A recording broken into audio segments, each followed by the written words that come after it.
కీర్తన గ్రంథము 19వ అధ్యాయం 12వ వచనం నుండి మనం చదువుకుందాం. తన పొరపాటులు కనుగొనగలవాడెవడు? నేను రహస్యంగా చేసిన తప్పులు క్షమించి నన్ను నిర్దోషినిగా తీర్చుము. దురభిమాన పాపములలో పడకుండా నీ సేవకుని ఆపుము. వాటిని నన్ను ఏలనీయకుము. అప్పుడు నేను యథార్థవంతుడనై అధిక ద్రోహము చేయకుండా నిందారహితుడినగుదును. యావే నా ఆశ్రయదుర్గమ్మ, నా విమోచకుడా, నా నోటి మాటలను నా హృదయ ధ్యానమును నీ దృష్టికి అంగీకారములగునుగాక. పురులారా, ఈ యొక్క రాత్రి వేళ నీ దృష్టికి అంగీకారములగునుగాక అని వర్తమానం మనము నేర్చుకున్నాం. నీ దృష్టికి అంగీకారములగునుగాక. చూడండి, సర్వశక్తిమంతుని దృష్టికి అంగీకారములగునుగాక అంటే ఏమిటి? అనగా నీ నోటి మాటలు, నీ హృదయ ధ్యానము సర్వశక్తిమంతుని దృష్టికి అంగీకారము లగునుగాక అంటున్నాడు. ఆయన నామనిస్తాడు. హల్లెలూయా.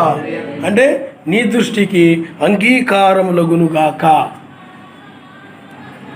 తన పొరపాట్లను కనుగొనగలవాడెవడు? తన పొరపాటుని కనుగొనగలవాడెవడు? చూడండి, సర్వశక్తిమంతుడు ఆ పొరపాటును గనక చెప్పకపోయినట్లయితే ఎవరు కూడా వాళ్ళ పొరపాట్లను వాళ్ళు కనుగొనలేరు.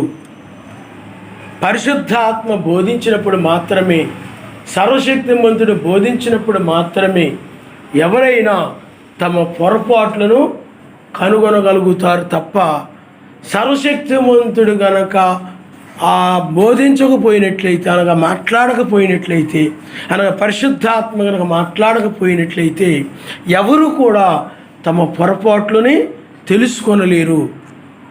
ఆ పొరపాట్లు తెలుసుకొని ప్రార్థించినప్పుడు ఆ ప్రార్థన ఆయనకు అంగీకారముగా ఉంటుంది.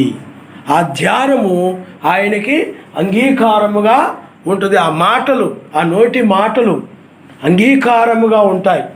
అంటే నీ పొరపాటును నువ్వు గ్రహించి, అయ్యా నేను పాపిని, లేకపోతే నేను దోషిని, నేను అపరాధిని, నన్ను క్షమించు నాయనా అని ప్రార్థించినప్పుడు ఆ మాటలు సర్వశక్తిమంతుని దృష్టికి ఎలా ఉంటాయి చెప్పండి? అంగీకారముగా ఉంటాయి. అంగీకారముగా ఉంటాయి. కాబట్టి మన యొక్క పొరపాట్లని తెలియజేసేవాడు ఎవరు చెప్పండి? సర్వశక్తిమంతుడు. ఆ పొరపాట్లు కనుక చెప్పలేదనుకోండి, ఆ పొరపాట్లతో అలా కొనసాగుతూ ఉంటారు. ఆ పాపంతో అలా కొనసాగుతూ ఉంటారు.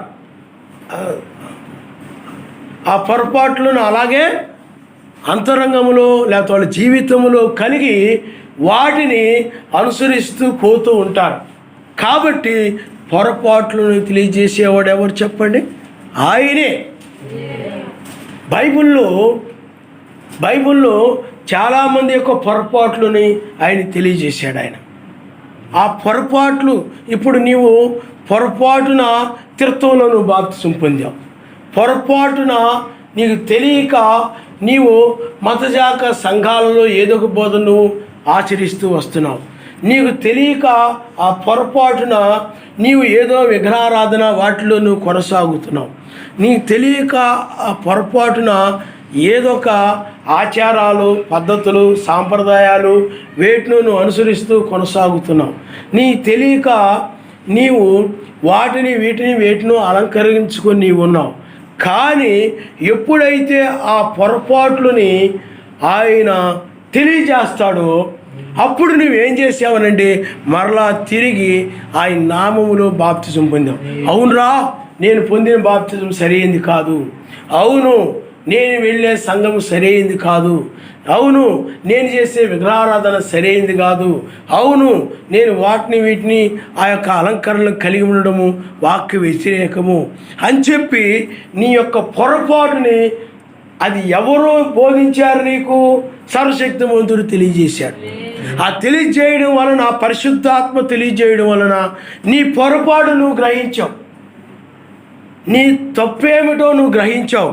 అందుకని ఆయన అంటున్నాడు చూడండి, రహస్యముగా చేసిన తప్పులను క్షమించి నన్ను నిర్దోషిగా తీర్చుము.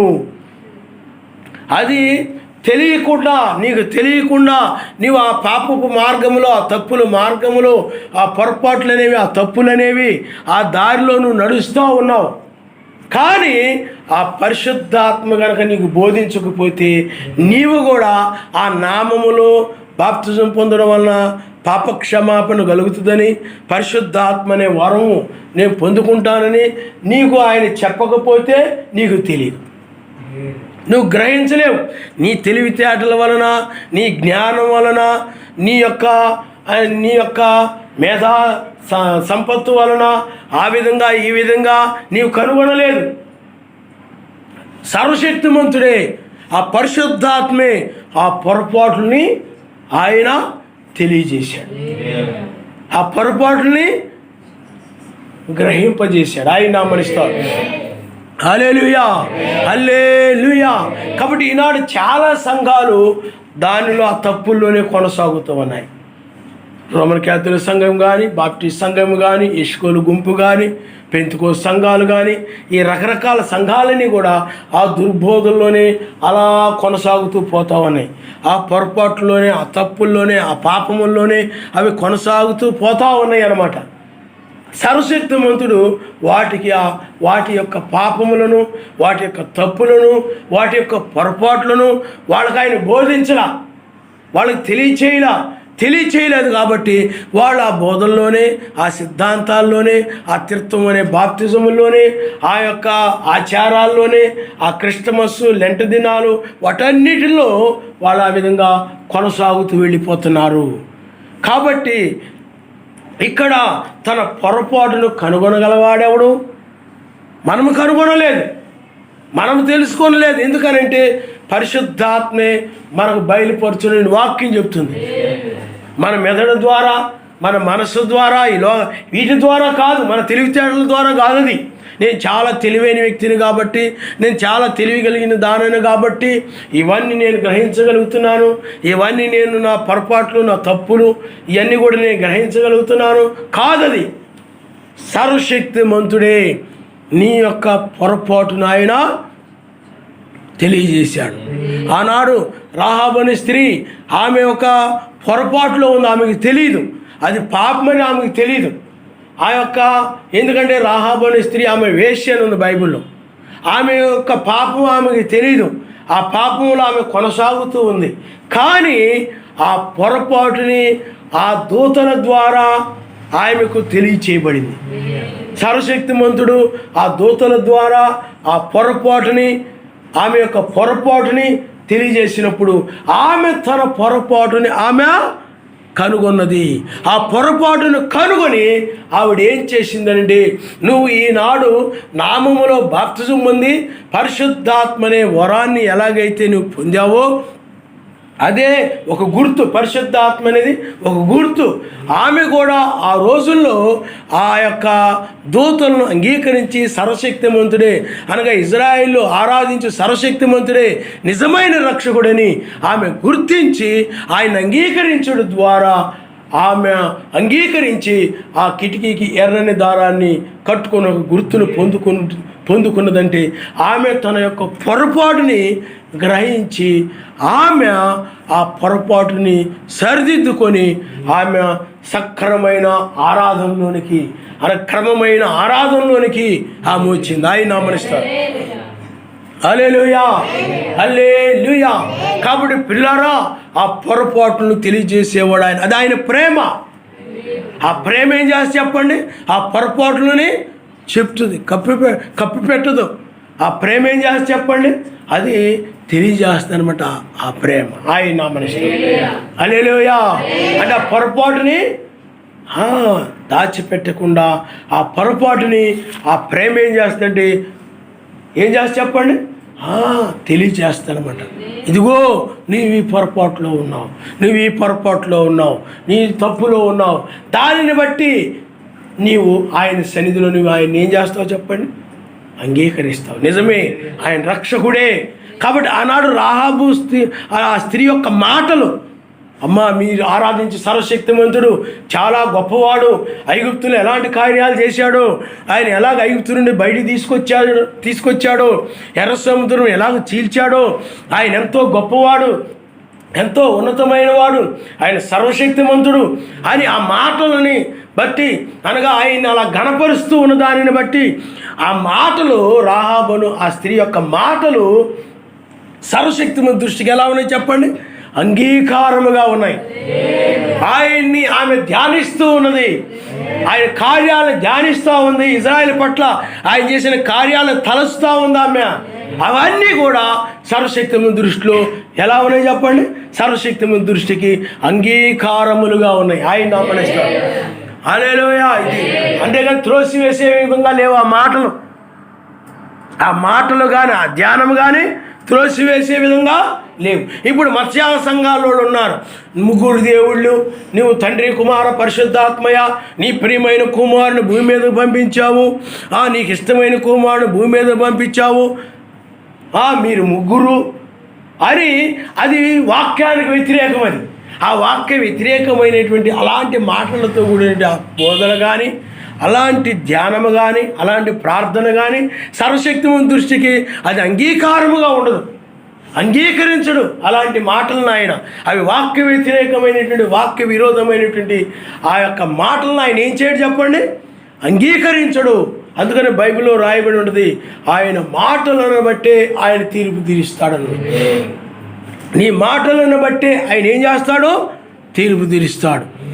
నీవు ఆ మాట అది వాక్య ప్రకారముగా ఉన్నటువంటి, అందుకనే హృదయం నిండిన దాన్ని బట్టి నోరు మాట్లాడుతానుంది. అందుకనే వారు ఆ రోజున ఈయన బయల్జెబూల్ వల్ల దయ్యములు వెళ్ళగొడుతూ ఉన్నాడని, ఈయన పాపి అని రకరకాలుగా మాట్లాడారు. అవన్నీ కూడా సర్వశక్తిమంతుడి దృష్టికి అంగీకారముగా లేవు. అదే మనము జక్కయ్యని గురించి మనం చూసినట్లయితే, జక్కయ్య అప్పటి వరకు తను నీతిమంతుడిని, తను నడిచే మార్గము కరెక్టే, నేను ఇలాగా లంచం తీసుకోవడం మంచి పనే, మంచి మార్గమే, నా కుటుంబం గురించి నేను ఇలాగా ఆ సుఖ సంతోషాలు వాటిని గురించి ఆలోచించి నేను ఇలాగా అన్యాయంగా అక్రమంగా డబ్బు తీసుకోవడం తప్పేమీ లేదు అని రకరకాలుగా అతను అభిప్రాయపడి ఉండొచ్చు, రకరకాలుగా ఆలోచించుండొచ్చు. అయితే తను పొరపాటులో ఉన్నాడని తనకి తెలియదు, తను తప్పుల్లో ఉన్నాడని తనకు తెలియదు.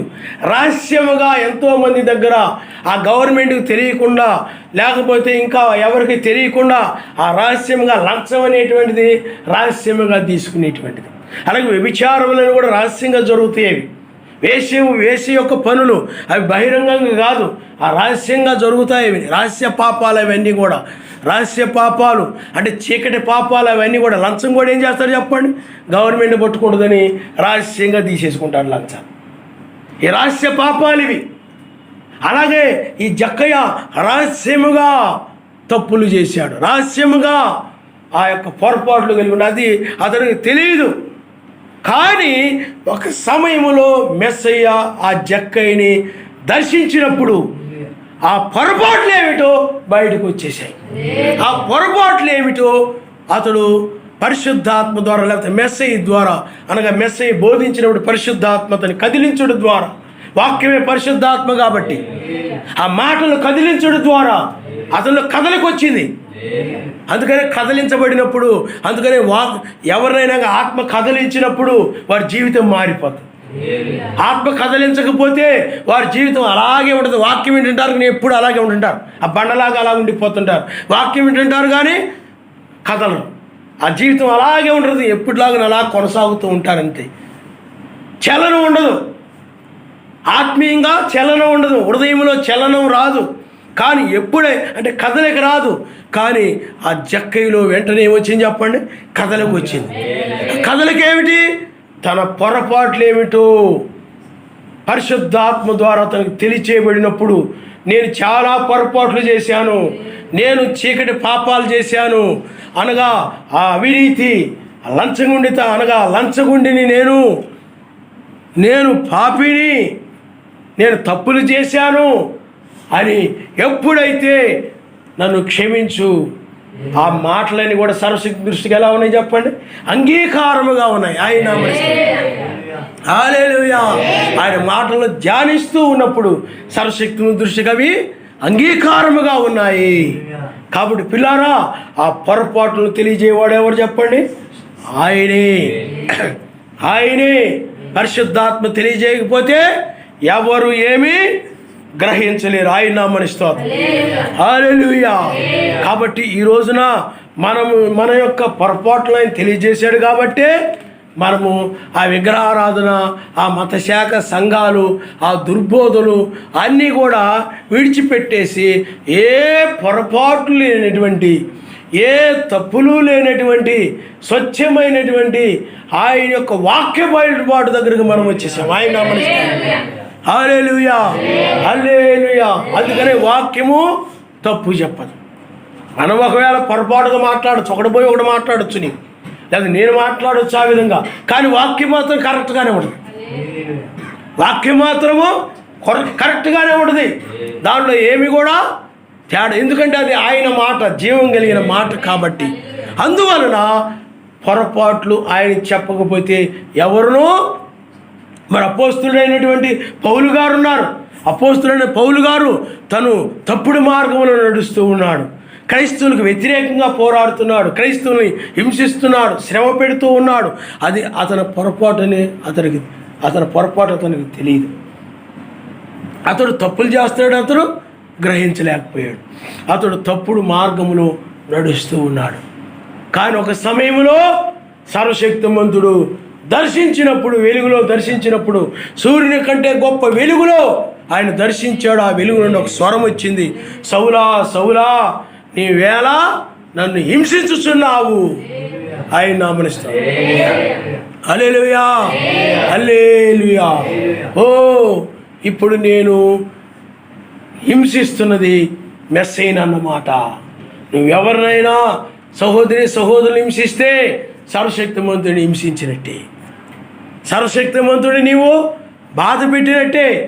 సర్వశక్తిమంతుని మాటకు లోబడకుండా ఆ ధర్మశాస్త్ర ప్రకారంగా నడుస్తూ, సర్వశక్తిమంతుని మాటలు లేకపోతే ఆనాడు ఉన్నటువంటి ఆ యొక్క మెస్స యొక్క శిష్యుల మాటల్ని నమ్మకుండా క్రైస్తవుల మాటని త్రోసివేస్తూ, అతడు ధర్మశాస్త్ర ప్రకారంగా నడుచుకుంటూ ఆ విధంగా అనేక మంది క్రైస్తవులను బాధ పెట్టిన వ్యక్తిగా ఉన్నాడు. అతడు గాయపరిచిన వ్యక్తిగా ఉన్నాడు. అతడు అంటే చాలామంది అతని యొక్క ఆ యొక్క మాటల ద్వారా మీరు దొంగ క్రైస్తవులు, మీరు అసలు మీరు ధర్మశాస్త్రాన్ని మీరిపోయారు, ఏదో కొత్త బోధన మీరు నమ్ముతున్నారు,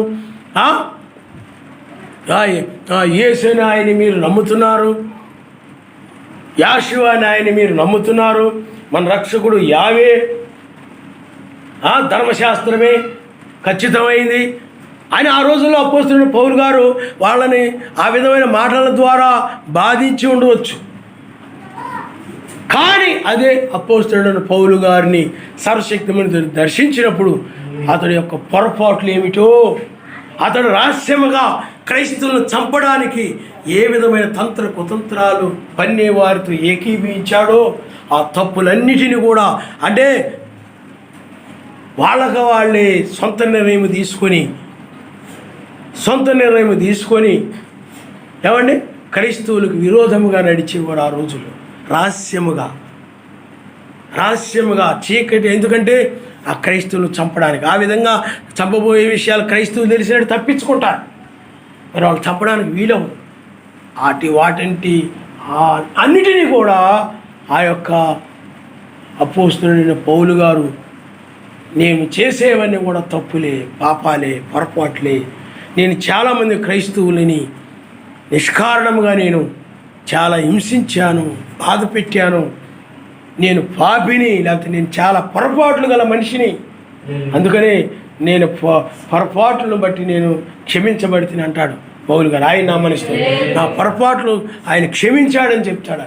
ఆయన నామనిస్తాడు. హల్లెలూయా, హల్లెలూయా. కాబట్టి ఆ జక్కయ్యని ఎలాగైతే ఆయన కదిలించాడో, ఆ కదిలించినప్పుడు అతని పొరపాట్లన్నీ కూడా తెలుసుకుని, నేను అన్యాయంగా ఎవరి దగ్గర తీసుకున్నానో తిరిగి వాళ్ళకు 4 అంతులు మరలా తిరిగి ఇచ్చేస్తాను. ఆ మాటలు సర్వశక్తి దృష్టికి ఎలా ఉన్నాయి చెప్పండి? ఎలా ఉన్నాయి? అంగీకారములుగా ఉన్నాయి. ఆయన నామనిస్తాడు. హల్లెలూయా, హల్లెలూయా. అపోస్తలుడైన పౌలు గారి మాటలు తన పత్రికల్లో కనపడతా ఉంటాయి. ఒకప్పుడు నేను ఇలాగ జీవించాను, ఆ ధర్మశాస్త్రం నిమిత్తమై చాలా నిష్ట కలిగిన వాడినై మరలా ఈ విధంగా ఆ విధంగా నేను నడిచాను. ఇప్పుడు నేను ఆయన్ని నేను ఎరిగి ఉన్నాను. ఇప్పుడు ఆయనే మన రక్షకుడు, ఆయనే మనల్ని రక్షించేవాడు, ఆయనే మన కొరకు కలవరి శిలువలో రక్తము చిందించాడు. మరి అలాంటి మాటలన్నీ కూడా ఏ విధంగా ఉన్నాయి చెప్పండి? సర్వశక్తి దృష్టికి అంగీకారముగా ఉన్నాయి. నీ మాటలు, నీ హృదయం మారకముందు మాటలు వేరుగా ఉంటాయి, హృదయం మారిపోయిన తర్వాత మాటలు వేరుగా ఉంటాయి. మీకు అర్థమైందా? హృదయం మారకముందు అంటే నీ మనసు మారకముందు నీ మాటలని కూడా లోకరీతిగా ఉంటాయి అన్నమాట. లోకరీతిగా ఎన్నో బూతులు మాట్లాడి ఉండొచ్చు, రకరకాలుగా దూషించుండొచ్చు, రకరకాలుగా ఉండొచ్చు నీ మాటలు. ద్వేషముతోనో, అసూయతోనో, ఓర్వలేకో రకరకాలుగా నువ్వు మాట్లాడి ఉండొచ్చు ఇతరుల గురించి. కానీ నువ్వు ఆ పొరపాట్లు తెలుసుకున్న తర్వాత, మాటల్లో పొరపాట్లు, అయ్యో నేను ఇలా మాట్లాడకుండా ఉండాల్సింది, పొరపాటును నేను ఇలా మాట్లాడేశాను, ఆవేశంలో ఇలా మాట్లాడేశాను, సహనం కోల్పోయి నేను ఈ విధంగా మాట్లాడేశాను, ఇది తప్పు అని నీకేమనిపిస్తుంది చెప్పండి? సిగ్గు కలుగుతుంది అన్నమాట. ఎందుకైనా ఇలాగ జీవించానా, ఎందుకు ఇలాగ మాట్లాడానా, ఎందుకు ఇలాగ నడిచానా, ఎందుకు ఇలా ఇదిగో నేను చేస్తానని చెప్పి ఇలాగ ఎందుకు మాట మీరిపోయానా, ఇలాగ చేస్తాను, తెస్తాను, వెళతాను, ఇలాంటి మాటలు మాట్లాడి నేను ఎందుకు ఇలాగా ఆ మాటల మీద నిలబడకుండా నేను ఎందుకు దోషినయ్యానా? ఈ పొరపాట్లన్నీ కూడా ఎవరు చెప్తారు చెప్పండి? పరిశుద్ధాత్మ. ఆ పరిశుద్ధాత్మ బోధించినప్పుడు రోమిలకు రాసిన పత్రికలో ఉంటుంది చూడండి. రోమిలకు రాసిన పత్రిక, రోమిలకు రాసిన పత్రిక చూడమ్మా, 6వ అధ్యాయము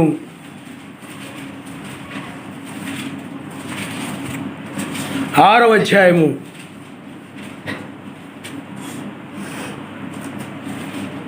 19వ వచనం నుండి మనము చదువుకుందాం. మీ శరీర బలహీనతను బట్టి మనుష్య రీతిగా మాట్లాడుచున్నాను. ఏమనగా అక్రమము చేయుటకై అపవిత్రతకును అక్రమమునకును మీ అవయములను దాసులుగా ఎలాగ అప్పగించితురో అలాగే పరిశుద్ధత కలుగుటకై ఇప్పుడు మీ అవయములను నీతికి దాసులుగా అప్పగించుడి. మీరు పాపమునకు దాసులై ఉన్నప్పుడు నీతి విషయమై నీతి విషయమై నిర్బంధము లేని వారైంటిరి. అప్పటి క్రియల వలన మీకేమి ఫలము కలిగెను? వాటిని గురించి మీరిప్పుడు సిగ్గుపడుచున్నారు కారా? చూడండి, ఆ పొరపాటును గ్రహించినప్పుడు నేను ఎందుకు అలా మాట్లాడాను, నేను ఎందుకు అలాగ ప్రవర్తించాను, నేను అలాగెందుకు జీవించాను, అలాగెందుకు నడిచాను, ఆ తప్పులన్నీ కూడా ఆ పరిశుద్ధాత్మ చూయించినప్పుడు నేను ఇలాగెందుకు బ్రతికాను రా బాబు, ఇంత నీచమైన ఎందుకు బ్రతికాను, ఇలాగెందుకు మాట్లాడాను, ఇలాగెందుకు చూశాను, ఇలాగెందుకు విన్నాను, ఈ అన్నిటిని బట్టి నీకేం కలుగుతుంది చెప్పండి? సిగ్గు కలుగుతుంటుంది అనమాట. ఆ జీవితంతో నీకు అసహ్యం వేస్తుంటుంది, సిగ్గేస్తుంటుంది. ఆ పొరపాట్లతో కూడినప్పుడు జీవితం, ఆ సిగ్గు కలిగి నువ్వు ఇప్పుడు అసహించుకుంటావు ఆ జీవితాన్ని, ఆ మాటలను అసహించుకుంటావు. అలాగెందుకు మాట్లాడాను, చిచ్చి ఇంకెప్పుడు అలా మాట్లాడకూడదు, ఇంకెప్పుడు అలా జీవించకూడదు, ఇంకెప్పుడు నేను అలాగ నడవకూడదు. నాయనా నన్ను క్షమించు నాయన, ఆయన మనిషిస్తాడు. హల్లెలూయా. కాబట్టి అలాంటి మాటలు ఆయన దృష్టికి అంగీకారముగా ఉంటాయి. అందుకనే అతిక్రమములు దాచిపెట్టుకునేవాడు వర్ధిల్లడు. తన అతిక్రమములు నువ్వు ఆయన విషయంలో కానీ సమాజంలో ఎవరి విషయంలో కానీ ఏదైనా ఒక మాట కానీ ఏదైనా కానీ నువ్వు అతిక్రమించినప్పుడు, దాన్ని మీరిపోయినప్పుడు దాని కనుక నువ్వు దాచిపెట్టుకొని ఏమో వదిలే అనుకుంటే అది లోపల పాపం అనేటువంటిది అది ఒక చిన్న క్యాన్సర్ గడ్డలాగా తయారైపోయి చివరికి అలా పెరిగిపోయి ఆ పాపము చివరికి నిన్ను చంపేస్తుంది అనమాట. అతిక్రమం దాచిపెట్టుకుని వాడు ఏమైపోతాడు చెప్పండి? వర్ధిల్లడం. ఆ పొరపాటును అలా దాచిపెట్టుకొని, అయ్యా నీ విషయంలో నేను ఇలా పొరపాటు పడ్డాను, నీ విషయంలో ఇలా పొరపాటు మాట్లాడాను, ఇదిగో నీ విషయంలో ఇలాగా అని నువ్వేదైనా సర్వశక్తివంతుడు తెలియజేసినప్పుడు ఆయన సన్నిధిలో నువ్వు నా ఒప్పుకొనుడు ద్వారా, మనుషుల విషయంలో దాన్ని నువ్వు సరిదిద్దుకొనుడు ద్వారా, నువ్వు దాచిపెట్టుకొనకుండా ఉండు ద్వారా ఏం జరుగుతుంది చెప్పండి? నాయనా నన్ను క్షమించు, ఆయన నామనిస్తాడు. హల్లెలూయా, హల్లెలూయా. కాబట్టి పిల్లరా సిగ్గు కలుగుతుంది అన్నమాట. ఆ సిగ్గు కలిగి ఏంది? నువ్వు మంచి జీవితాన్ని జీవిస్తావు, మంచి మాటలు మాట్లాడతావు, మంచి మాటలు ఇక మంచిగా ధ్యానిస్తావు, ఆయన ధ్యానిస్తావు.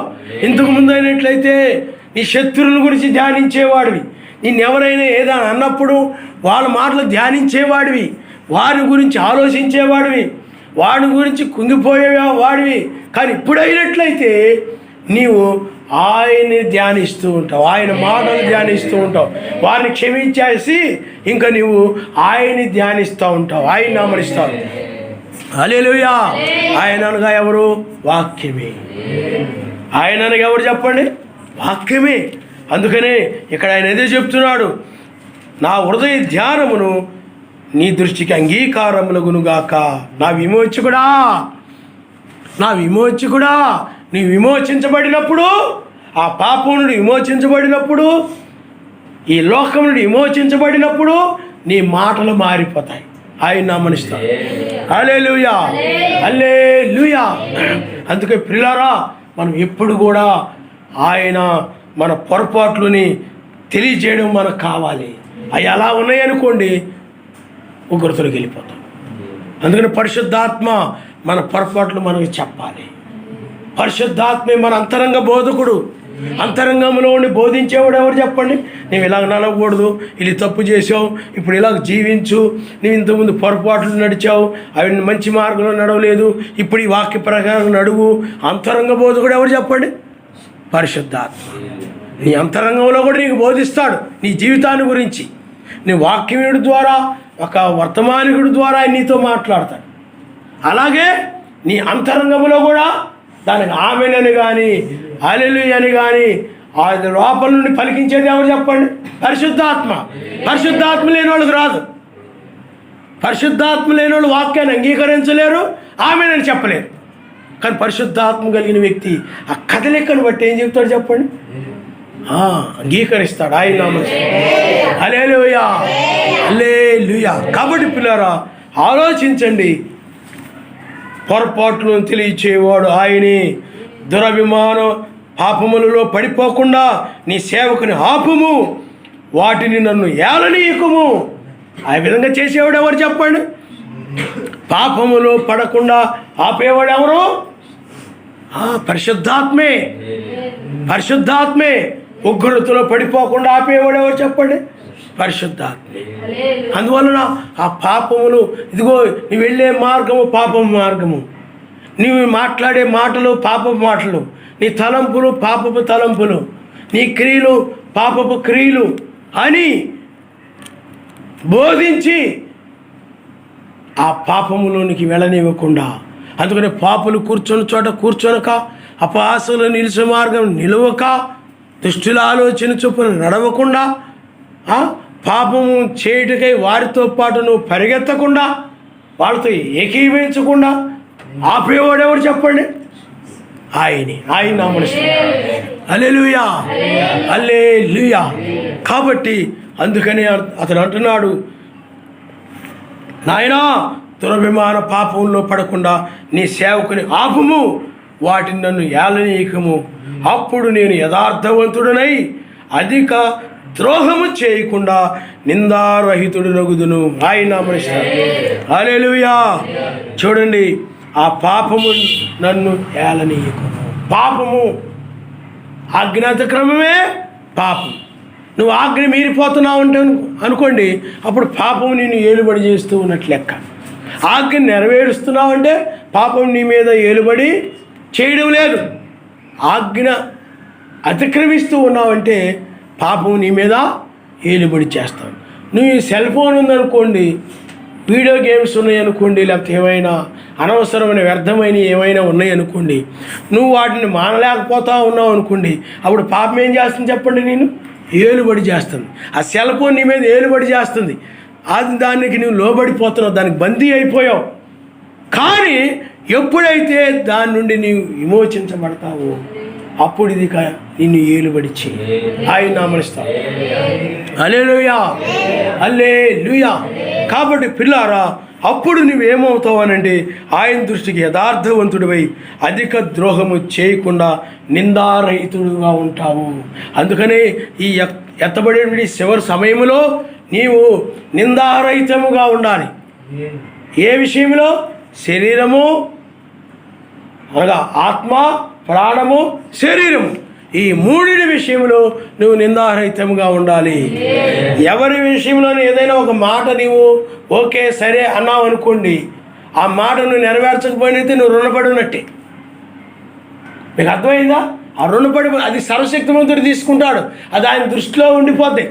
అది ఏమవుదులే నువ్వు అనుకోవచ్చు, కానీ దాన్ని ఆయన లెక్కలోకి తీసుకుంటాడు ఆయన. అందుకని సర్వశక్తిమంతుని విషయంలో నిందారహితంగా ఉండాలంటే నీవు ఆత్మ, ప్రాణము, శరీరము మూడిటి విషయంలో నీవు నిందారహితంగా ఉండాలి. ఆత్మ అంటే సేవకుల విషయంలో నువ్వు నిందారహితంగా ఉండాలంటే వాక్యము అంటే మీకు పైన ఉన్నవారు అని ఉంటుంది బైబిల్లో. మీకు బుద్ధి చెప్పువారు అంటే మీ పైన ఉన్నవారి విషయంలో మీరు నిందారహితంగా ఉండాలని ఉంటుంది. కాబట్టి నీవు సేవకుని విషయంలో ఎక్కడైనా, ఏ విషయంలోనైనా, ఏ మాట అయినా, దేని విషయంలోనైనా నేను ఇలాగ తూలిపోయానా, లేకపోతే దాటిపోయానా, ఇదిగో చేస్తానని నేను చేయకుండా ఉన్నానా, మరి ఇది దోషమైపోతే మరి అలాంటివన్నీ కూడా లెక్కలోకి తీసుకుంటాడు ఆయన. అవి ఎవరికి ఏ విషయంలో కూడా నువ్వు ఏదైనా చెప్పినా ఏదైనా చేసినా కానీ దాన్ని చేయకపోతే నువ్వు రుణపడిపోతావు. కాబట్టి అవి నువ్వు నెరవేర్చినప్పుడు నీవు సేవకుల విషయంలో నీవు రుణపడి ఉండవు.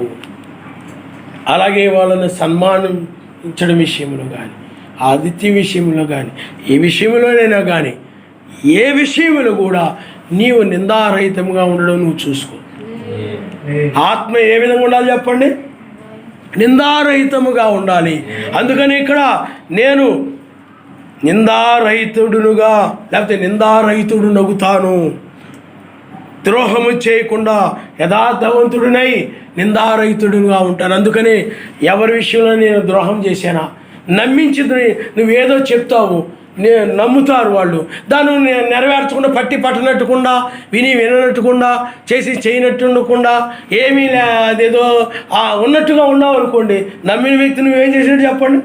ద్రోహం చేసినట్టు.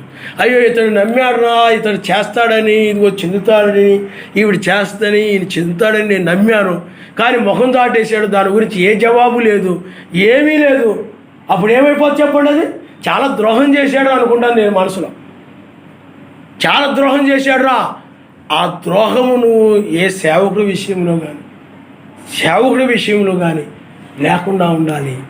సమాజం విషయంలో కూడా నువ్వు ఏ ద్రోహం లేని వ్యక్తివిగా నీవు ఉండాలి. ఆయన హల్లెలూయా. అప్పుడు శరీర విషయంలో నువ్వు నిందారహితముగా ఉన్నట్లు లెక్క. అంటే నువ్వు నమ్మకంగా చెప్పి దాన్ని పట్టించుకోకపోయినట్టు, దాన్ని చేయకపోయినట్లయితే, ఎందుకంటే సర్వశక్తిమంతుడు నీ నమ్మకంతో అప్పగించాడు ఈ వాక్యమును. దీన్ని నువ్వు నమ్మకముగా వాక్యానికి లోబడి నడిచినప్పుడు సర్వశక్తిమంతుని దృష్టిలో నీవు నిందారహితుడుగా ఉంటావు. ఏ ద్రోహం చేసిన వాడివి కాదు. కానీ నీవు గనక ఆయన యొక్క వాక్యముని విని నమ్మకముతో గనక నీకు ఆ పని అప్పగించినప్పుడు అది నువ్వు చేయకుండా ఉన్నట్లయితే ఏమైపోతావు చెప్పండి? ద్రోహివైపోతావు. అందుకని ఇక్కడ అతడు అదే చెప్తున్నాడు అన్నమాట. ఏం చెప్తున్నాడనండి? అప్పుడు నేను యథార్థవంతుడనై, అంటే యథార్థవంతుడంటే ఏ ద్రోహము చేయకుండా ఉండేటువంటి వాడు యథార్థవంతుడినై ద్రోహము చేయకుండా నిందారహితుడునుగా. నీవు ఏ ద్రోహము చేయకుండా ఉంటే నీవు నిందారహితుడుగా ఉన్నట్లు లెక్క. కాబట్టి నీవు సమాజంలోని వారి విషయంలో నీ విషయంలో కూడా నిందారహితముగా ఉండాలి. నీకు నువ్వు ద్రోహం చేసుకోకూడదు. నీకు నువ్వు ద్రోహం చేసుకోవడం అంటే వాక్యని దాన్ని అవలంబించకపోయినట్లయితే అక్కడ నీ ప్రాణ విషయంలో ఎలా నిందారహితంగా ఉండాలో 1వ దశను రాసిన పత్రిక 5వ అధ్యాయంలో రాయబడింది. అలాగే శరీర విషయంలో ఎలా నిందారహితంగా ఉండాలో రాయబడింది. ఆత్మ విషయంలో ఎలా నిందారహితంగా ఉండాలో రాయబడింది. ఆ విధంగా నువ్వు లేకపోయినట్లయితే అప్పుడు నువ్వు ద్రోహి అవుతావు, యథార్థవంతుడు కావు. అర్థమైందా? దోషులు అవుతారు, ప్రమాదంలో పడిపోతారంటే విడిచిపెట్టబడతారు, ఉగ్రతలో పడిపోతారు. అందువల్ల రెండవ రాకడ గురించి చెప్పేటప్పుడు అక్కడ 3 విషయాలు చెప్పాడు ఆయన. 1వ దశలో రాసిన పత్రిక 4వ అధ్యాయంలో 5వ అధ్యాయంలో 3 విషయాలు చెప్పాడు. ఒకటి ఏమిటంటే ఆయన ఆర్భాటముతోనూ ప్రధాన దూత శబ్దముతోనూ ఎలోహిం బోరుతోనూ ఆయన వస్తాడు అని 4వ అధ్యాయంలో కనపడుతుంది. 5వ అధ్యాయంలో తీర్పును గురించి కనపడుతుంది. ఆయన దొంగవలి, ఆ దినము దొంగవలి వస్తే ఆ సమయాన్ని గురించి, ఆ కాలం గురించి మీకు రాయనక్కర్లేదు. అదే 5వ అధ్యాయంలో ఆ రాకడ నిందారహితంగా ఎలా ఉండాలో చెప్పబడతా ఉంటుంది. కాబట్టి నమ్మక ద్రోహిగా కాకుండా నమ్మకమైన వ్యక్తి అని అంటే ఇప్పుడు సర్వశక్తిమంతుడు ఆయన నమ్మకమైన వాడు. ఆయన నమ్మకమైన పనివాడు నుండి బైబిల్లో రాయబడి ఉంటుంది. నమ్మకమైన వాడు.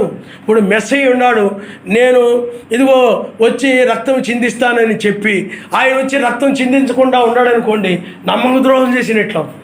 కానీ ఆయన వచ్చి రక్తం చిందించాడు కాబట్టి నిజమేరా, ఆయన మాట తప్పేవాడు కాదు, ఆయన నమ్మకమైన వాడే. లేఖనాలు భూమి ఆకాశం గతించినా కానీ నా మాట ఏమాత్రం కూడా తప్పిపోదని చెప్పాడు. దాన్ని ఖచ్చితంగా ఆయన నెరవేర్చాడు. కాబట్టి ఆయన ద్రోహి కాదు కానీ నమ్మకమైన వాడు. ఆయన నమ్మనిస్తాడు. హల్లెలూయా. 7 సంఘకాలంలో 7 దూతలను ఆయన పంపిస్తానని చెప్పి 7 దూతలను ఆయన పంపించాడు. కాబట్టి ఆయన నమ్మకమైన వాడు.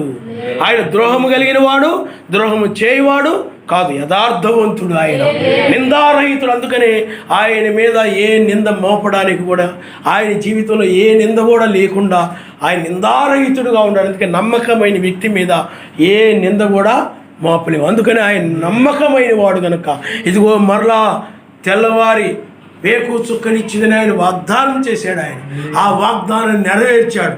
అందువల్లే ఆయన నమ్మకమైన వాడు. 4 జాముల గురించి ఆయన బయలుపరిచాడు. నమ్మకమైన వాడు.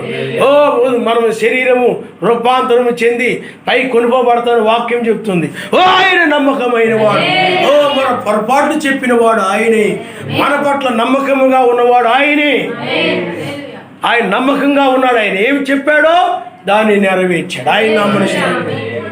హల్లెలూయా. నీవు కూడా నమ్మకమైనటువంటి, ఎందుకంటే మనము ఆయన సేవ చేయవారమై ఉన్నాం, మనం ఆయన పనివారమై ఉన్నాం, మనం ఆయన బిడ్డలమై ఉన్నాం మనం. కాబట్టి నీవు కూడా ఆయన యొక్క వాక్య ప్రకారంగా నడుచుట అనేది ఆయన యొక్క పని అయి ఉన్నది. కాబట్టి నీవు కూడా నమ్మకమైన వ్యక్తిగా ఉన్నప్పుడు, ఏ ద్రోహము చేయని వ్యక్తిగా నీవు ఉన్నప్పుడు, నేను నమ్మాను కానీ ఇతడు వాయిదా వేస్తున్నాడు రా, మాట తప్పుతున్నాడు రా, లేకపోతే ఆ విధంగా కరెక్ట్గా లేడురా, ఇతడు సణుగుతున్నాడు రా, గొణుగుతున్నాడు రా, కరెక్ట్గా లేడురా, కరెక్ట్గా లేవు ఇతని క్రియలు, అవన్నీ కనుక నీ జీవితంలో కనబడినట్లయితే ఆయన వలె నువ్వు నమ్మకము లేని వ్యక్తిగా ఉంటావు. అందువల్ల నువ్వు నమ్మకమైన వ్యక్తిగా ఉండాలి. ఆయన యొక్క పనుల్లో, ఆయన మాటల్లో, క్రియలలో ఇతడు నమ్మదగిన వాడు, సర్వశక్తిమంతుడు. మనం ఇప్పుడు ఆశ్రయించాం, ఆయన రక్షకుడిని చెప్పాడు కాబట్టి ఆయన నమ్మదగిన వాడు అని మనం నమ్ముతున్నాం. ఆయన ద్రోహం చేయవాడు కాదు. ఆయన బైబిల్లో ఎక్కడా కూడా ఆయన ద్రోహం చేసిన, నమ్మక ద్రోహం చేసినట్టు ఎక్కడా కూడా బైబిల్లో లేదు. అందుకని ఆయన యథార్థవంతుడు, నిందారహితుడు. అందువల్లనే నాలో పాపం ఉన్నదని ఎవరు చూపించగలరు. ఆజ్ఞాతిక్రమే పాపం. ఆయన చెప్పిన వాటిలో ఎక్కడైనా ఆయన కనుక తప్పిపోయినట్లయితే, ఆయన నెరవేర్చకపోయినట్లయితే, ఆయన యొక్క లేఖనాలు నెరవేర్చకపోయినట్లయితే ఆయన ఏమవుతాడు చెప్పండి? పాపి అవుతాడు. కానీ ఆయన నెరవేర్చేవాడుగా ఉన్నాడు కాబట్టి అందుకనే ఆ యొక్క పాత నిబంధనలో మొదటి రాకడ గురించి ఏ లేఖనాలు రాయబడ్డాయో ఆ లేఖనాలన్నీ కూడా ఆయన నెరవేర్చాడు. కాబట్టి అందుకని ఆయన అన్నాడు, నాలో పాపం ఉన్నదని ఎవరు రుజువు చేయగలరు అన్నాడు. ఆయన నా ప్రశ్న. హల్లెలూయా. కావాలంటే లేఖనాలు చూసుకోండి, లేఖనాల ప్రకారమే నేను వచ్చానన్నాడు ఆయన. లేఖనాల ప్రకారమే నేను వచ్చానని. కాబట్టి పొరపాట్లను తెలియజేసిన వాడు ఆయనే. ఇప్పుడు మనలని యథార్థవంతులుగాను ఆ పాపముల్లో పడకుండా, పిల్లారా, పాపముల్లో పడకుండా ఆపి ఆ పాపము ఏలనివ్వకుండా, ఏ ద్రోహము చేయనీయకుండా యథార్థవంతులుగా నిందారహితులుగా చేయవాడెవరు చెప్పండి? రెండవ రాకడలో ఆయన నమస్కారం. హల్లెలూయా, హల్లెలూయా. అందువలన ఆయన నిందారహితుడుగా ఉన్నాడు. ఇప్పుడు ఆయన మీద ఇదిగో నువ్వు ఈ లేఖనాన్ని నెరవేర్చలేదు, ఇదిగో నీవు మర్మాలు 7వ దూత ద్వారా మర్మాలు బయలుపరుస్తానన్నావు, బయలుపరచలేదు, కాబట్టి నీవు నమ్మక ద్రోహివి అనడానికి లేదు. ఆయన్ని 7వ ముద్ర గురించి బ్రహ్నం గారి కాలంలో అది రహస్యముగా ఉంది, అది బయలుపరచబడలేదు.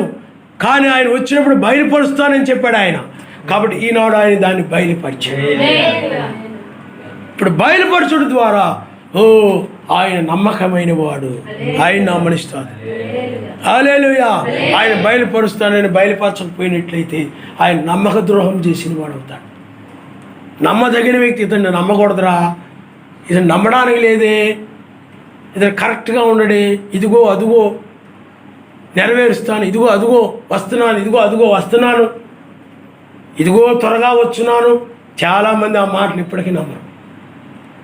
ఎప్పుడు నుండో అంటున్నాడండి, ఇదిగో త్వరగా వచ్చున్నాను. ఎప్పుడు ఇచ్చాడండి ఆయన? నమ్మి చాలామంది చనిపోయారండి.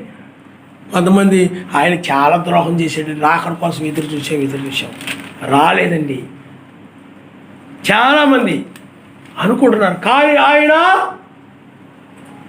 ఇదిగో త్వరగా వచ్చున్నానని 1993లో తూర్పున వేకు నక్షత్రముగా కనబడి ఆయన సెలవిచ్చాడు.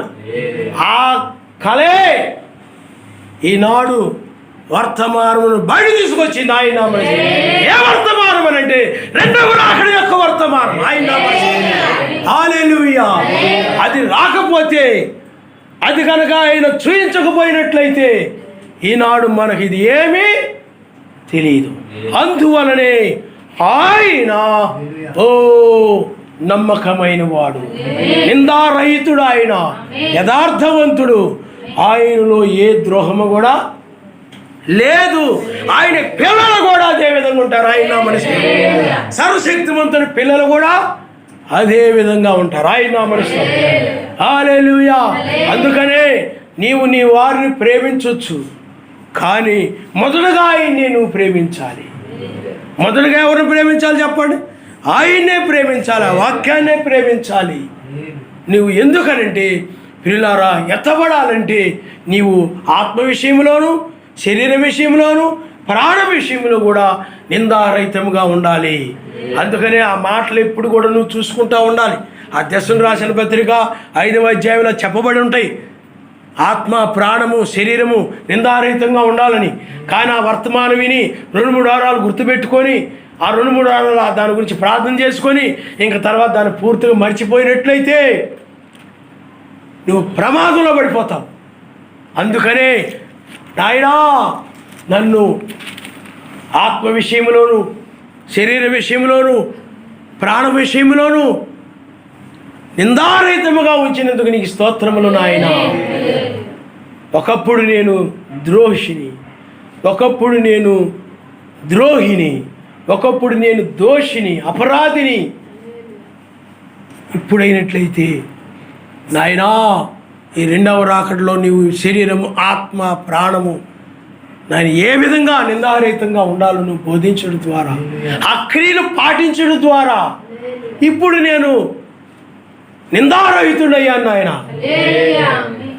అవి నెరవేర్చడం ద్వారా ఇప్పుడు నువ్వేమైపోయావు చెప్పండి? నిందారహితుడు అయ్యావు. నిందారహితుడు అంటే విమోచించబడ్డావు. అందుకని నా విమోచకుడా అంటున్నావు. ఒకప్పుడైనట్లయితే నీ ఆత్మ ఆత్మ విషయంలోను, శరీర విషయంలోను, ప్రాణ విషయంలోను నువ్వు దోషిగా ఉన్నావు, ద్రోహిగా ఉన్నావు, నమ్మకస్తుడుగా లేవు. సేవకుల విషయంలో నమ్మకస్తుడుగా లేవు, సమాజం విషయంలో నమ్మకస్తుడుగా లేవు, నీ ప్రాణ విషయంలో కూడా నమ్మకస్తుడు లేవు. నువ్వు అశ్రద్ధతోనూ, నిర్లక్ష్యముతోనూ, సోమరితనంతోనూ, బద్ధకంతోనూ ఈ విధంగా నీవు ఉన్నావు. కానీ ఎప్పుడైతే ఆయన బయలుపరిచాడో అప్పుడు నీవు ఇవి నెరవేర్చడం ద్వారా ఇప్పుడు నీవేమైనావంటే ఒక ద్రోహివి కాదు, నువ్వు యథార్థవంతుడివి, నమ్మకమైన వాడివి, నిందారహితముగా ఉన్నవాడివి. అందువల్ల ఈ శరీరం ఏమో చెప్పండి, విమోచించబడుతుంది, ఆయన నామనిస్తారు. హల్లెలూయా. అప్పుడు నీవు దీన్ని బట్టి నాయనా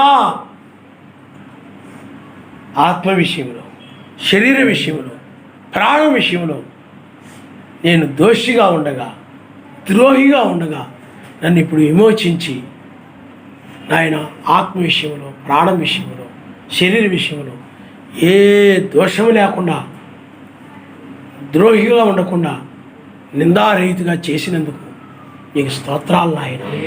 ఆ మాటలు ఆయనకి ఎలా ఉంటాయి చెప్పండి, అంగీకారముగా ఉంటాయి. ఆయన నమ్మరిస్తాడు. హల్లెలూయా, హల్లెలూయా. అందువల్ల ఎత్తబడాలి, పై కొనుపబడాలంటే ఒకప్పుడు ఇవన్నీ నీకు తెలియదు. ఆత్మ విషయంలో, శరీర విషయంలో, ప్రాణ విషయంలో నిందారహితంగా ఉండాలని తెలియదు. కానీ పరిశుద్ధాత్మ వాటిని బోధించినప్పుడు నువ్వు తెలుసుకున్నావు, వాటి నుండి బయటకు వచ్చేసావు. నువ్వు లోకము అంతం కాబోతుందని, నాశనం కాబోతుందని, ఎత్తబడే సమయం ఇదని ఆయన బయలుపరిచినప్పుడు ఇక లోకములో ఉండకూడదని, లోకంలో ఉన్న వాటిని ప్రేమించకూడదని నువ్వు ఇప్పుడు ఏం చేసావు చెప్పండి, బయటకు వచ్చేస్తున్నావు. ఇప్పుడు నాకు నువ్వు విమోచకుడిగా ఉన్నావు నాయన. నా శరీరాన్ని విమోచించడానికి వచ్చావు. ఈ శరీరం విమోచించబడకపోతే నీలో కనుక లోపాలు ఉన్నాయి అనుకోండి, అదేముందిలే ఇదేముందిలే అని నువ్వు తోసేసుకొని పోతున్నావు అనుకోండి, కప్పి పెట్టుకొని పోతున్నావు అనుకోండి, అయ్యా ఇదిగో నేను ఇదిగోనమ్మా ఈ విధంగా నేను పలానా టైంకి వస్తానన్నాను, నువ్వు రాలేకపోయావు అనుకోండి, అయ్యా బ్రదర్ నేను అలా రాలేకపోయాను, అలా చేయలేకపోయాను, అలా చెందలేకపోయాను, సారీ బ్రదర్ అన్నావు అనుకోండి, నీ అతిక్రమం తీసివేయబడు. నువ్వు అదేమీ లేకుండా అలాగే మనసులో పెట్టుకొని ఉన్నావు అనుకోండి, ఆ అతిక్రమం అలా ఉండిపోతుంది. అది నీకు రేపు ఆ శరీరం మారదు. ఆరాధిస్తావు, ప్రార్థిస్తుంటావు, కొన్ని క్రియల్లో ఉండవు, కొన్ని క్రియల్లో ఉండవు, కొన్ని వాటిలో ఉండవు, వీటిలో ఉండవు, కొన్నిట్లో ఉండవు. కానీ అది ఏమవుతుంది అంటే నువ్వు ఎత్తబడే ఆ టైంలో ఆ శరీరం మారదు. ఎందుకంటే దానిలో దోషాలు ఉన్నాయి, ఆ జీవితం ఆ శరీరంలో దోషాలు ఉన్నాయి. అవి ఆ మాటల్లో దోషాలు ఉండొచ్చు. అందుని బట్టి ఏమైపోద్దంటే ఆ శరీరం మారదు, అప్పుడు విడిచిపెట్టబడ్డ జరుగుతుంది. శరీరం మారాలంటే ఏం చేయాలి చెప్పండి, నువ్వు నిందారహితుడుగా ఉండాలి. నీ ఆత్మ, నీ శరీరము, నీ ప్రాణం మూడు నిందారహితంగా ఉండాలంటే ఏమిటో మనం నేర్చుకున్నాం. అవి ఏమాత్రము కూడా ఎక్కడైనా కానీ ఉన్నాయనుకోండి, అందుకని చాలా ప్రాముఖ్యమైన వర్తమానం అది. నీ శరీర రూపాంతరానికి సంబంధించిన వర్తమానం అది. ఆత్మ, ప్రాణము, శరీరము అది ఏమాత్రము కూడా ఒక్క విషయంలో కూడా నీవు దాన్ని ఒక లేఖనంలో కూడా నువ్వు లేకపోతే ఏం జరుగుతుందనంటే శరీరం మారదు, పాపమట్టు వచ్చేస్తానికి ఆ శరీరానికి. ఆజ్ఞ ఏదో ఎక్కడో నువ్వు మీరిపోయావు, అది ఏమైపోతుంది చెప్పండి, మారదు. మొన్న ఒక ఆయన బండి స్టార్ట్ చేస్తూ ఉంటే ఆ బండి ముందుకు వెళ్ళట్లేదు. ఎందుకు వెళ్ళట్లేదు అని ఆలోచిస్తే ఆ పెట్రోల్ ఏదో మట్టి పడిపోయిందంట. ఆ మట్టి పడిపోయి మరి ఇంజిన్లోకి వెళ్ళట్లేదు, ఏదో మొత్తానికి అది స్టార్ట్ అవ్వట్లేదు. దానికి ఏం అడ్డు వచ్చేసింది చెప్పండి, మట్టి అడ్డు వచ్చేసింది, అది కాలట్లేదు. నీకు కూడా రూపాంతరం పొందకుండా పాపం అనేది అడ్డు వచ్చేస్తాయి. అది ఆత్మ విషయంలో కావచ్చు, శరీర విషయంలో కావచ్చు, నీ ప్రాణ విషయంలో కావచ్చు, అంటే నీ విషయంలో కావచ్చు, ఇతరుల విషయంలో కాదు. నువ్వు కూడా సరిగా నడవకపోయినా ప్రాణం విషయంలో ఏమైపోద్ది, దోషులైపోతారు, ద్రోహులైపోతారు. అందుకని వాక్యం విని దాన్ని అవలంబించకపోతే ద్రోహులైపోతారు. అందువల్ల నీవు ఎలా ఉండాలో, సేవకులతో ఎలా ఉండాలో, విశ్వాసులతో ఎలా ఉండాలో అక్కడ రాయబడి ఉంది. అన్నిట్లో ఏదైనా లేనట్లయితే ఆ శరీరం ఏమో చెప్పండి, విమోచించబడికి విడిచిపెట్టబడతారు. అప్పుడు మీ ఇంట్లో మీ అమ్మగారు వెళ్ళిపోవచ్చు, లేకపోతే భర్త వెళ్ళిపోవచ్చు, భార్య విడవబడవచ్చు, లేకపోతే భర్త విడిచిపెట్టబడితే భార్య వెళ్ళిపోవచ్చు, లేకపోతే తల్లి వెళ్ళిపోతే పిల్లలు విడవవచ్చు, లేకపోతే పిల్లలు వెళ్ళిపోతే తల్లి విడవబడవచ్చు. ఎలా ఉంటుందో తెలియదు మనకి. ఎవరి పాపాలు గనక అడ్డుగా ఉంటాయో అది రూపాంతరం చెందకుండా అడ్డుగా ఉండిపోయి ఒక దురాలోచన కావచ్చు, మాటలో పాపం కావచ్చు, ఆలోచనలో పాపం కావచ్చు, క్రియల్లో పాపం కావచ్చు, ఏదో ఒక పాపం అడ్డుగా పడిపోయింది అనుకోండి, ఈ శరీరము మారదు. అందుకనే క్షయమయ్యే ప్రతిదాన్ని కూడా విడిచిపెట్టే సమయం ఇదే. నశించే దానిని విడిచి అమర్త్యతను ధరించుకోవడం అంటే ఆత్మ, ప్రాణము, శరీరము నిందారహితంగా ఉండడమే.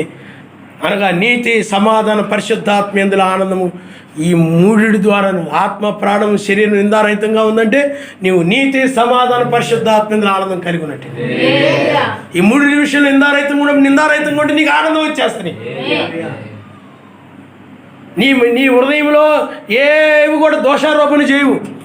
నువ్వు విశ్వాసులు సరిగా లేవు, నీ జీవితం విషయంలో నువ్వు సరిగా లేవు, సేవకుల విషయంలో నువ్వు సరిగా లేవు అని ఏ దోషారోపణ చేయదు. కాబట్టి అప్పుడు నీవు ఆ నిందారహితాన్ని బట్టి ఆనందం వచ్చేస్తాయి. ఆ ఆనందం వచ్చిందంటే నీ విమోచించబడినట్టే. అప్పుడు నీ మాటలు మారిపోతాయి. నీ మాటలు ఏమైపోతాయి చెప్పండి? ఆయన్ని ఎత్తిపట్టే మాటలుగా ఉంటాయి, ఆయన మహిమపరిచే మాటలుగా ఉంటాయి, ఆ యొక్క విమోచకుడిని ఘనపరిచే మాటలుగా ఉంటాయి. నువ్వు నమ్మకమైన వాడివి నాయన అని ఆయన ఘనపరిచేటువంటి మాటలుగా ఉంటాయి. ఆయన నామస్తోత్రం. హల్లెలూయా. అందువల్ల ఎప్పుడు కూడా మనం ఆయన ఇష్ట ప్రకారమే నడవాలి తప్ప మన ఇష్ట ప్రకారం నడవడానికి లేదు. అందుకని నీ యొక్క ప్రార్థన అనగా నీ మాటలు కానీ, నువ్వు పలికే మాటలు కానీ చూడండి. ముగ్గురు మనుష్యులు అబ్రహాం దగ్గరకు వచ్చినప్పుడు అబ్రహాం గారు మాటలు ఎలా ఉంటాయి మీరు చూడండి. సర్వశక్తిమైన దృష్టికి అంగీకారంగా ఉంటాయి. అయ్యా, ఈ దాసుని మీరు దాటిపోవద్దు, ఆయన నామనిస్తారు. ఎంతో తను తగ్గించుకొని వినయముగా మనం ఎదుటితో మాట్లాడేటప్పుడు వినయముగా, ఆ మర్యాదగా, రెస్పెక్ట్గా, ఎదుటివాడు గౌరవిస్తున్నట్లుగా ఆయన తను ఎంతో తగ్గించుకొని ఆ విధంగా మాట్లాడుతూ ఉంటాడు. ఆ మాటలు సర్వశక్తిమైన దృష్టికి అంగీకారంగా ఉన్నాయి. అందుకనే అబ్రాహామును ఆయన దాటి వెళ్ళలేకపోయాడు. ఆయన అబ్రాహాము యొక్క ఆతిథ్యాన్ని తిరస్కరించలేకపోయాడు. ఆయన ఆ మాటలను బట్టి ఆయన నామరిస్తాడు. హల్లెలూయా, హల్లెలూయా. అలాగే బైబిల్లో మనము దావీదు ప్రార్థన, అతడు పాపములో పడినప్పుడు అతడు మాటలు చూడండి. కొన్ని సందర్భాలలో అతడి మాటలు, గొర్రెల దొడ్లో నన్ను లేపావు, ఏమండి, ఆ పెంట దెబ్బల మీద నన్ను లేపావు, ఇలాంటి మాటలు తను తగ్గించుకొని ఆ గొర్రెలు మేపుకొని నన్ను ఒక రాజుగా చేశావు. ఇలాగా ఆ మాటలని చూడండి, నీకు కూడా మాట మారిపోతాయి. ఆయన ఏ యోగ్యత లేని నన్ను, బూడిద వంటి వాడిని, ధూళి వంటి వాడిని, పనికిరాని పాపినైన నన్ను ఇప్పుడు నన్ను ఒక నీతిమంతుడిగా చేసి, నీతో సమాధానం కలిగిన వ్యక్తిగా చేసి, పరిశుద్ధాత్మైన ఆనందాన్ని ఇచ్చి నన్ను ఇంత గొప్పగా హెచ్చించావు నాయన. అమర్త్యమైన రాజ్యానికి నన్ను వారసుడిగా చేశావు, అబ్రాహాము కుమారుడుగా చేశావు, దావీదు రాజు నాయన. అలాంటి వారికి నన్ను వారసుడిగా చేసావు, వారి యొక్క సంతానంగా చేసావు నన్ను. అలాంటి మాటలు నీలో బయటకు వచ్చేస్తుంటే విమోచించబడినప్పుడు ఆ ధ్యానము, అమర్త్యమైన దాని గురించి నువ్వు ధ్యానిస్తూ ఉంటావు. మురికి లోకాన్ని గురించి, ఆ మురికి మాటల గురించి, ఇలాంటి అసహ్యమైన మాటల గురించి వాటిని నువ్వు ధ్యానించవు. ఆయన నీవు విమోచకుడిని బట్టి ఆ విమోచన చూచి నీవేం చేస్తావు చెప్పండి? ఆయన్ని ధ్యానిస్తూ ఉంటావు, ఆ మాటలు మాట్లాడుతుంటావు, ఆయన నామనిస్తావు. హల్లెలూయా. మీరు ఒకసారి చూడండి, ఇజ్రాయిలు ఐగుప్తు నుండి బయటకు వచ్చిన తరువాత మోషేకి వ్యతిరేకంగా వాళ్ళు మమ్మల్ని ఐగుప్తు నుండికి తీసుకొచ్చావు, మేము సమాధులు లేవని, ఇదిగో ఐగుప్తు సైన్యం వచ్చేస్తున్నారు, మా ప్రాణాలు తీయిపోతున్నారు, ఇక మేము ఇక్కడే సమాధులు అయిపోతాము, ఎందుకు మమ్మల్ని దూరం ఇలా తీసుకొచ్చావు అని రకరకాలుగా మాట్లాడారు. కానీ ఎర్ర సముద్రం దాటి బయటకు వచ్చేసిన తర్వాత మమ్మల్ని అవి విమోచించాడు, ఆ యొక్క ఐగుప్తీయుల్ని చంపి మమ్మల్ని రక్షించాడు అని వాళ్ళ మాట ఏమైపోయింది చెప్పండి, మారిపోయింది. ఆయన నామడిస్తాడు పాటల రూపంలో వచ్చేసి ఆ మాటలన్నీ కూడా మాట మారిపోయింది. మీకు అర్థమైందా? మాట ఏమైపోయింది చెప్పండి, మారిపోయింది. బైబిల్లో పాపాత్మురైన స్త్రీ ఉంది, ముందు మాట వేరు, తర్వాత మాటలు వేరు. ఆ మాటలన్నీ కూడా పాపం మాటలు మాట్లాడి ఉండొచ్చు. ఈ రోజుల్లో చాలామంది ఆడవాళ్ళు మగవాళ్ళు సెల్ ఫోన్లో ఇలాగ ప్రేమ మాటలు ఏవేవో మాట్లాడుకుంటూ ఉంటారు, కుర్రోళ్ళు ఆళ్ళీళ్ళు. అలాగే ఆవిడ చాలామందితో మాట్లాడి ఉండొచ్చు, కానీ ఏమైపోయిన తర్వాత మారిపోయింది. మాట మారిపోయి తన జీవితం మారిపోయి ఆయన నామనిస్తాడు. హల్లెలూయా, హల్లెలూయా. ధ్యానం మారిపోయింది. ఇంతకుముందు ఏం చేసేది, ఆ పాపాతుల స్త్రీ కాబట్టి ఆవిడ దగ్గరికి అనేక మంది పురుషులు వస్తుండేవారు, వెళ్తుండేవారు. వాళ్ళ గురించి ధ్యానిస్తూ ఉండేది, వాళ్ళ గురించి ఆలోచిస్తూ ఉండేది. వాళ్ళ యొక్క ప్రేమ, వాళ్ళ మాటలు, వాళ్ళు ఇచ్చే డబ్బు, వాళ్ళు ఇచ్చే క్రియలు, అవన్నిటిని గురించి కూడా ఆమె ధ్యానిస్తూ ఉండేది. కానీ ఎప్పుడైతే ఆ జీవితం మారిపోయిందో, మెస్సయ్య ఇచ్చిన రక్షణను బట్టి, ఆయన పాపంలో క్షమించిన దానిని బట్టి ఆయన ధ్యానిస్తూ ఆయన గురించి మాట్లాడుతూ ఉంది. ఆయన నామనిస్తాడు. హల్లెలూయా. మరి సమరయ స్త్రీ చూడండి, ముందు ఎలాంటి మాటలు మాట్లాడింది ఏమండి, తర్వాత ఏమైపోయింది చెప్పండి, మాట మారిపోయింది. అయ్యా రండి, ఒక ప్రవక్తను నేను కనుగొన్నాను, ఆయనే మెస్సయ్య, మీరు చూడండి, నా రహస్య పాపాలు ఆయన తెలియజేశాడు, ఆయన మీరు రండి. మాట ఏమైపోయింది చెప్పండి, మారిపోయింది. అది ఆయన దృష్టికి అంగీకారముగా ఉంది. ఆయన నీ మాటలు ఎలా ఉండాలి చెప్పండి, ఆయన దృష్టికి అంగీకారముగా ఉండాలి. ఇప్పుడు నీ శరీరం విమోచించబడిందంటే, ఆత్మీయంగా శరీరం విమోచించబడితేనే ఈ శరీరము కూడా విమోచించబడింది. ఆత్మీయంగా అంటే ఎలాగా, నీవు విమోచించబడ్డం అంటే ఇందాక మనం నేర్చుకున్నాం, రుణపడి ఉండకుండా ఉండడం.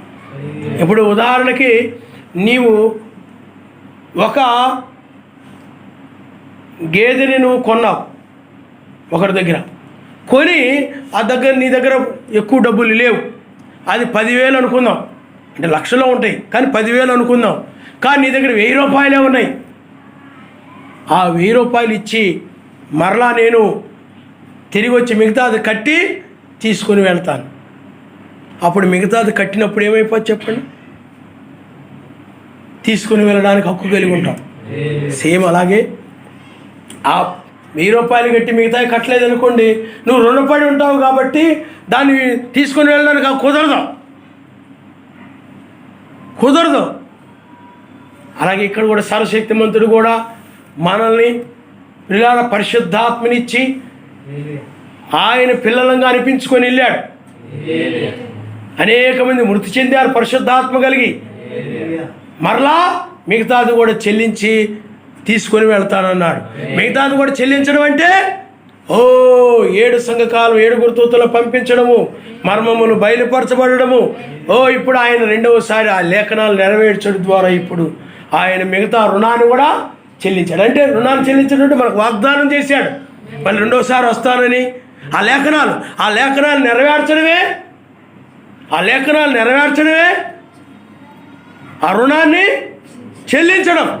ఇప్పుడు పరిపూర్ణంగా వాటిని చెల్లించి మిగతా డబ్బును కూడా చెల్లించండి. మిగతా లేఖనాలు కూడా నెరవేర్చి, మొదటి లేఖతో అన్ని లేఖనాలు నెరవేర్చబడలేదు, కొన్ని నెరవేర్చబడ్డాయి, కొంత డబ్బే కట్టాడు ఆయన. ఇప్పుడు మిగతాదంతా కూడా కట్టి మిగతా లేఖనాలన్నీ కూడా, అంటే రెండో రాకడ సంబంధ లేఖనాలు కూడా నెరవేర్చి ఇప్పుడు పరిపూర్ణంగా ఆయన విమోచించుకొని వెళుతూ ఉన్నాడు. ఈ మాటలు ఆయన దృష్టికి అంగీకారముగా ఉంటాయి. ఆయన హల్లెలూయా, హల్లెలూయా. నీవు కూడా అంతే, ఏ విషయంలో కూడా ఏ రుణము కూడా లేకుండా నీవు ఈ చివరి కాలంలో నిందారహితముగా ఉన్నట్లయితే అప్పుడు ఆత్మీయంగా శరీరము నిందారహితంగా ఉన్నట్లే ఆయన నామనిస్తాడు. అందుకని బాహ్య శరీరం ఉంది, అందుకని అంతరంగ పురుషుడు బాహ్య పురుషుడు ఉన్నారు. ఈ యొక్క బాహ్య పురుషుడు అంతరంగ పురుషుడు, అలాగే అంతరంగ శరీరం ఉంది, బాహ్య శరీరం ఉంది. అంతరంగ శరీరము అంటే నీవు సమాజంలోని సేవకునితోనూ విశ్వాసులతోనూ నీ విషయంలోనూ నిందారహితంగా ఉన్నప్పుడు అంతరంగంగా ఆ శరీరం ఏమైనా చెప్పండి, నిందారహితంగా ఉంది. ఎందుకంటే శరీరమే ఆయన వధువు అని వాక్యం చెప్తుంది. ఇప్పుడు మనం ఆయన శరీరమై ఉన్నాం అంటే నువ్వు ఆయన శరీరం విషయంలో నిందారహితంగా ఉంటావు. నీ జీవితం విషయంలో నిందారహితంగా ఉండడం. ఆయన సేవకుల విషయంలో ఇప్పుడు నువ్వు సేవకులు అనగా ఇప్పుడు బైబిల్లో ఉన్నటువంటి అందరూ వస్తారు. ఇప్పుడు అపోస్తలుడు పౌలు గారు ఉన్నారు. అపోస్తలుడు పౌలు గారు చెప్పిన మాటలు ఉన్నాయి. ఇప్పుడు ఆ మాటలను నువ్వు గౌరవించి ఆ మాటలకు ఇప్పుడు అపోస్తలుడు పౌలు గారు దశలు రాసిన పత్రికలో ఈ ఆత్మ ప్రాణం శరీరం గురించి చెప్పాడు. ఎప్పుడైతే నువ్వు ఆ విధంగా పాటించావో అప్పుడు ఆ అపోస్తలుడు పౌలు గారిని కూడా నువ్వు గౌరవించినట్లు ఆ మాటలు అనుసరించడం ద్వారా అలాగా నీవు బైబిల్లో లేఖనాలు ఆ వాక్యము బోధించిన వారి మాటలు నెరవేర్చడం ద్వారా వారిని గౌరవించి ఆ మాటలని నెరవేర్చడం ద్వారా వారి విషయంలో ఎందుకంటే వాళ్ళు మనకు పైన ఉన్నవారు, నీకు పైన ఉన్నవారు అపోస్తులు. ఎందుకంటే ఆ రోజుల్లో కూడా విశ్వాసం కూడా పైన ఉన్నవారు వాళ్ళు. ఇప్పుడు నువ్వు నిందారహితంగా ఉంటావు. ఇప్పుడు ఆత్మ సంబంధంగా శరీరం ఆత్మ ఏమవుతుంది చెప్పండి, నిందారహితంగా. ఆత్మ సంబంధంగా విశ్వాసుల విషయంలో నిందారహితంగా ఉన్నావు. ఆత్మ సంబంధంగా నీ యొక్క ప్రాణ విషయంలో నిందారహితంగా ఉన్నావు. అప్పుడు ఈ శరీరము ఇందాకేమో సమాజమైన శరీరం గురించి చూసాం, ఇందాకేమో ఆత్మనుగా మన పైన ఉన్నటువంటి సేవకుల గురించి చూసాం. నీకు అర్థమైందా? ప్రాణం అనగా నీ గురించి అని చూసాం. అంటే నీవు ఇక్కడికి వచ్చేటప్పటికి ఇప్పుడు అవి నిందారహితంగా ఉన్నావు అనుకోండి, ఇప్పుడు నువ్వు 3 కలిగి ఉన్నావు. ఎందుకంటే ఒక వ్యక్తి ఇప్పుడు నువ్వు ఉన్నావు అనుకోండి, నువ్వు శరీరం కలిగి ఉన్నావు, ప్రాణం ఉంది, ఆయన నామములో బాప్తిజం పొందడం ద్వారా పరిశుద్ధాత్మ కలిగి ఉన్నావు, నీవు కూడా 3 కలిగి ఉన్నావు, సమాజం కూడా 3గా ఉంది. అందుకని ఇదేమైందంటే ఆయన యొక్క శరీరం, ఇది సమాజమైన శరీరము, నీవు ప్రాణము, ఆ సేవకులు ఆత్మ, ఇది సమాజం ఒక శరీరం. నీ వ్యక్తిగతంగా ఎవరు కూడా ఒక శరీరంగా ఉన్నారు. దీని విషయంలో నిందారహితంగా ఉన్నప్పుడే నీ ప్రాణము, నీ శరీరము, నీకు అర్థమైందా, నీ ఆత్మ నిందారహితంగా ఉండదంటే ఈ శరీరం నిందారహితం అయిపోయినట్టు అనమాట. నీవు అనగా ఆయన వధువు యొక్క శరీరం విషయంలో నువ్వు అనగా సర్వశక్తిమంతుడి యొక్క శరీరం విషయంలో నువ్వు నిందారహితంగా లేవనుకోండి, సమాజంలో కానీ సేవకుని విషయంలో కానీ నీ విషయంలో నిందారహితంగా లేవనుకోండి, నీ శరీరం కూడా నిందారహితంగా లేనట్టే. ఈ శరీరానికి సమాజానికి లింక్ ఉంది. అంటే ఈ శరీరానికి సేవకునికి, ఈ శరీరానికి నీకు, ఈ అంటే నీ జీవితానికి, ఈ శరీరానికి సమాజంలో ఉన్న విశ్వాసుకి లింక్ ఉందన్నమాట. అవి కరెక్ట్గా నువ్వు నెరవేర్చినప్పుడే ఈ శరీరం కూడా కరెక్ట్గా ఉంటుంది, నిందారహితంగా ఉంటుంది. అప్పుడు ఈ శరీరం మారుతుంది తప్ప నీ శరీరం. అందుకని నీ శరీరం మారాలంటే సమాజంతో లింకప్ అయి ఉందన్నమాట. ఆ శరీరము అది కరెక్ట్గా లేదనుకోండి, సమాజంలో ఆత్మ ప్రాణము శరీరం అక్కడ కరెక్ట్గా లేవనుకోండి, నీ శరీరం కూడా కరెక్ట్గా లేనంటే విడిచిపెట్టబడతారు. అందులో నీ శరీరం మార్పు చెందాలంటే నీ శరీరం నిందారహితంగా ఉండాలంటే నీ ప్రాణము, శరీరము, ఆత్మ. ఎందుకంటే ఒక వ్యక్తి ఆత్మ, ప్రాణము, శరీరం కలిగిన వ్యక్తినే వ్యక్తి అంటారు. ప్రాణం లేకపోయినా, ఆత్మ లేకపోయినా, అలాగే శరీరం లేకపోయినా అతడు వ్యక్తి కింద లెక్కలోకి రాడు.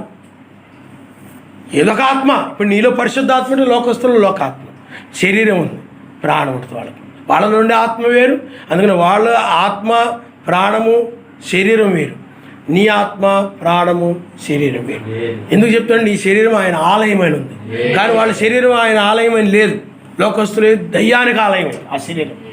కాబట్టి నీవు ఇప్పుడు నిందారహితంగా ఉంటేనే, నిందారహితంగా ఉన్నప్పుడు నీ మాటలు ఆయనకు అంగీకారంగా ఉంటాయి.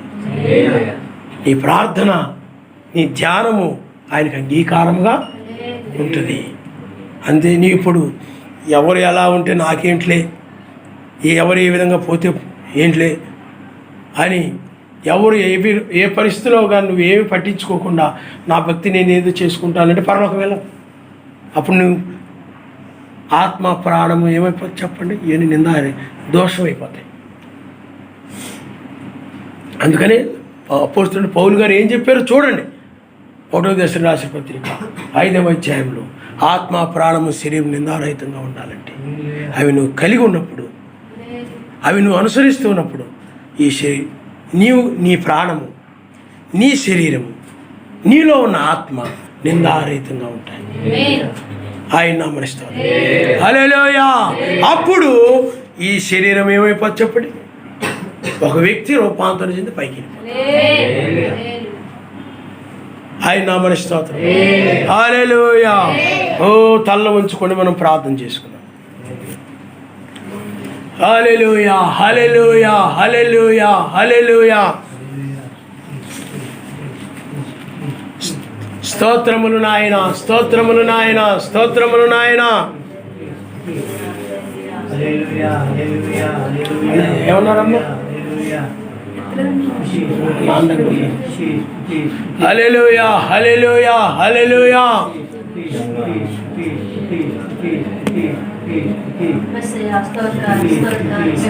సర్వాధికారి నీకు స్తోత్రములు నాయన, నీకు వందనాలు నాయన.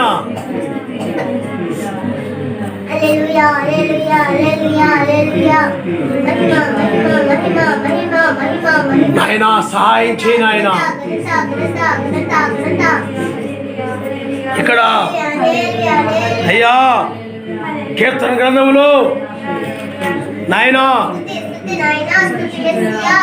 రాయబడి ఉన్నది నాయన, దురభిమాన పాపంలో పడకుండా నీ సేవకుని ఆపుము, వాడిని నన్ను ఏలనీయకుము, అప్పుడు నేను యథార్థవంతుడినై అధిక ద్రోహము చేయకుండా నిందారహితుడవుదునని. హల్లెలూయా, హల్లెలూయా, హల్లెలూయా. నువ్వు నమ్మదగిన వాడివి నాయన, నువ్వు నమ్మకమైన వాడివి నాయన. నీకు ఎక్కడైనా మేము నమ్మదగిన వారుగా లేకపోతే, నేను లేకపోతే నన్ను క్షమించు నాయన. ఎక్కడైనా పొరపాట్లు ఉన్నట్లయితే, ఇంకా ఏమైనా తప్పులు ఉన్నట్లయితే, ఏ రహస్య పాపములైనా తప్పులైనా అవి నన్ను క్షమించు నాయన. నేను నిందారహితులుగా నీ సన్నిధిలో ఉండడమే నాకు కావాలయ్యా. ఓ నా తండ్రి. హల్లెలూయా, హల్లెలూయా, హల్లెలూయా, హల్లెలూయా. స్తోత్రములు నాయన, స్తోత్రములు నాయన, స్తోత్రములు నాయన. నీవు కూడా ప్రార్థించుకో. ఆత్మ ప్రాణము శరీరము నిందారహితముగా ఉండడానికి సాయం చేయి నాయన. నా శరీరం మారాలంటే, ఆత్మ ప్రాణము శరీరం నిందారహితంగా ఉంటేనే ఈ శరీరం మారి నేను ఎత్తబడతాను నాయన, లేకపోతే విడిచిపెట్టబడతానయ్యా. కాబట్టి నాకు సహాయం చేయి నాయన అని ఆయన అడగాలి. సమయం ఉండగానే అడుగు.